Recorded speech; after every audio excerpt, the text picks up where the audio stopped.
নমস্কার বন্ধুরা, রিনাস কিচেনে আপনাদের সবাইকে স্বাগত। আজও আমি আর একটা নতুন নিরামিষ রেসিপি নিয়ে হাজির হয়েছি বন্ধুরা। এটা খেতে কিন্তু দুর্দান্ত স্বাদের হয়। একবার হলেও এইভাবে নিরামিষ এই ডাটা রেসিপি আপনারা তৈরি করে দেখবেন, খেতে কিন্তু অসাধারণ লাগে। ভাত রুটি সব কিছুর সাথে কিন্তু খেতে পারবেন। আর গরম গরম ভাতে নিরামিষ এরকম একটা রেসিপি থাকলে তো দুর্দান্ত লাগবে খেতে। আর ডাটাগুলোকে দেখুন কিভাবে আমি কেটে নিয়েছি। এটা মোটা কাটুয়া ডাঁটা বন্ধুরা। আর এগুলো দেখুন, এই গোড়ার দিকের অংশটাকেও আমি ভালো করে কেটে নিয়েছি। আর ডোগার দিকের যে কচি কচি ওই দেখছেন সবুজ ডাঁটাগুলো, এই ডাঁটাগুলোকেও কিন্তু আমি ছোট ছোট করে ভালো করে ছাড়িয়ে কেটে নিয়েছি, দেখতেই পাচ্ছেন। আর মোটা ডাঁটাগুলোকে অবশ্যই এইভাবে একটু দুভাগ করে নেবেন। দুফালি করে নিলে কি হবে, এটা কিন্তু সিদ্ধ হয়ে যাবে তাড়াতাড়ি, আর খেতেও কিন্তু খুবই সুস্বাদু লাগবে। এর ভেতরে সমস্ত মশলাগুলো মিশে যাবে আর খেতে দুর্দান্ত লাগবে। আর দেখুন বন্ধুরা, সমস্ত ডাঁটাগুলো কেটে নিয়েছি, নিয়ে আমি ধুয়ে পরিষ্কার করে নিয়েছি। আর ওভেনে কড়াই বসিয়ে দিয়ে দিলাম 2 চামচ মতন সর্ষের তেল।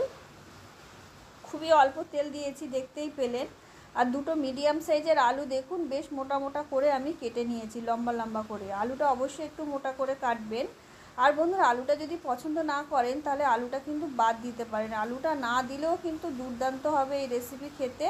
আর আলুটা দিয়ে আলুটাকে কিন্তু একটু লালচে করে আমি ভেজে নিয়েছি, কিছুক্ষণ একটু ভেজে নিয়েছি, কারণ আলুর কাঁচা গন্ধটা যাতে না থাকে আর আলুটা খেতে যেন সুস্বাদু লাগে। এবার কাঁঠাল দানা আর যে কাটোয়া ডাঁটার গোড়ার দিকের যে শক্ত অংশটা থাকে সেটা দেখতেই পাচ্ছেন আমি চালা করে নিয়েছি। মোটা, বেশ মোটা ডাঁটা ছিল।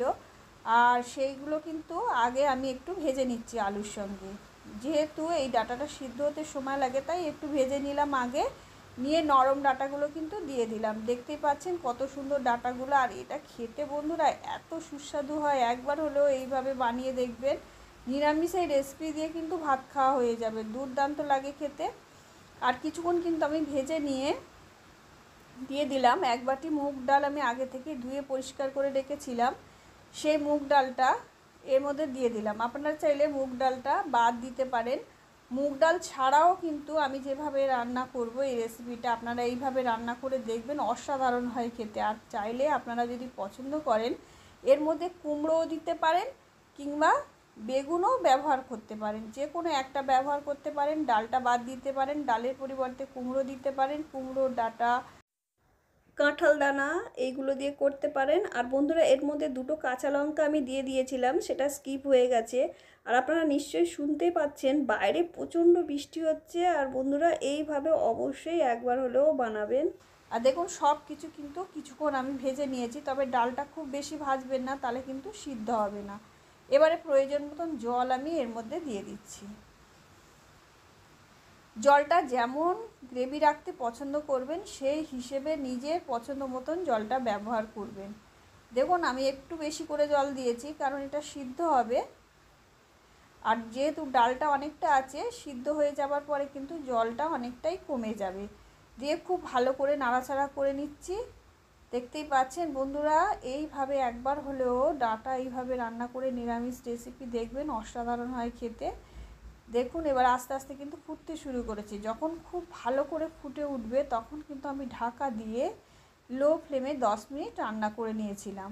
10 মিনিট পরে ফিরে এসেছি। দেখুন 10 মিনিটে কিন্তু ডালটা দেখতেই পাচ্ছেন সিদ্ধ হয়ে গেছে। আর ডাঁটাটাও আমি দেখিয়ে দিচ্ছি, যেটা গোড়ার ডাঁটা ছিল দেখুন কত সুন্দর সিদ্ধ হয়েছে। তবে খুব বেশি সিদ্ধ যাতে না হয়ে যায়, ঘেটে যাতে না যায়, এইরকম গোটা থাকবে অথচ সিদ্ধ হয়ে যাবে, সেইভাবেই কিন্তু সব কিছু সিদ্ধ করে নিতে হবে, খুব বেশি যাতে সিদ্ধ না হয়ে যায়। আর দেখুন বন্ধুরা, ডালটা এত সুন্দর সিদ্ধ হয়েছে, খুব তাড়াতাড়ি কিন্তু ডালটা সিদ্ধ হয়ে গেছে, যেহেতু আমি ডালটাকে ধুয়ে রেখে দিয়েছিলাম কিছুক্ষণ। খুব সুন্দর সিদ্ধ হয়েছে, দেখেই বুঝতে পারছেন। খুবই অল্প সময়ে ডালটা সিদ্ধ হয়ে গেছে। আর এইভাবে ডালটাকে কিন্তু একটু ঘেটে দিতে হবে, নাড়াচাড়া করলেই কিন্তু ডালটা ঘেটে যাবে। দেখতেই পাচ্ছেন এইভাবে খুন্তি কিংবা হাতা যাই হোক দিয়ে এইভাবে একটুখানি ঘেটে দেবেন, ডালটা সুন্দরভাবে কিন্তু ঘেটে যাবে।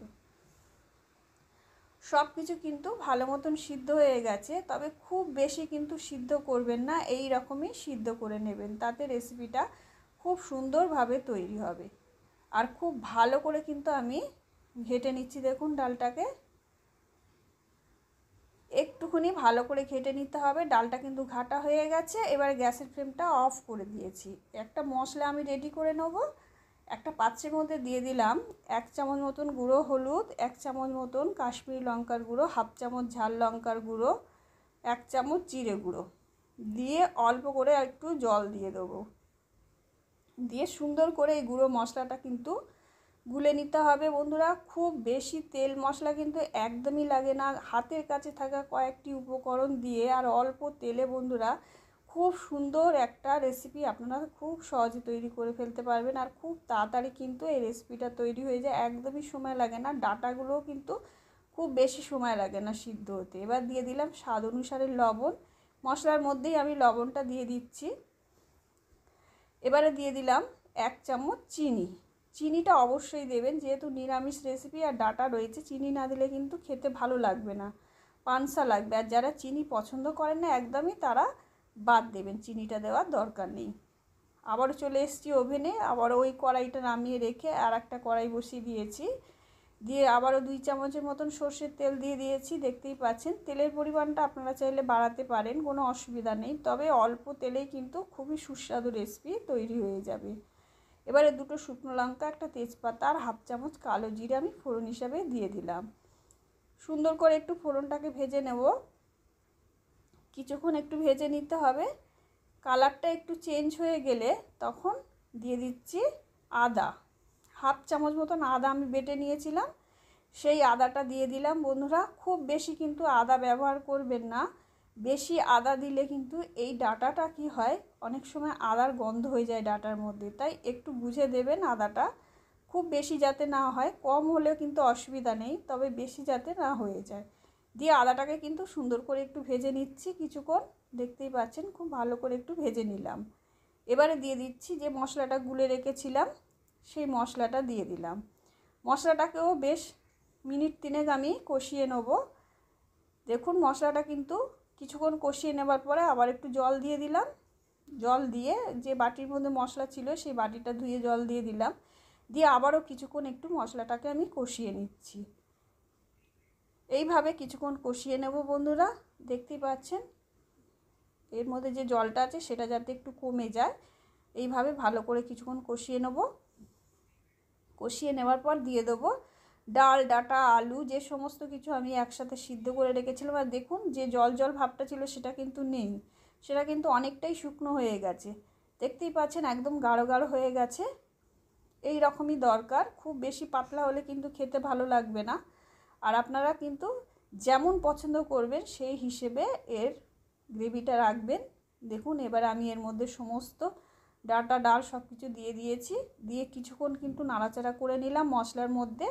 এবারে ঢাকা দিয়ে আমি 4 মিনিট মতন রান্না করে নেবো, যাতে এই মশলার স্বাদটা ডাল আর ডাটার মধ্যে ভালো মতন মিশে যেতে পারে। তাতে কি হবে, ডাটা আর ডালটা খেতে কিন্তু খুবই সুস্বাদু হবে।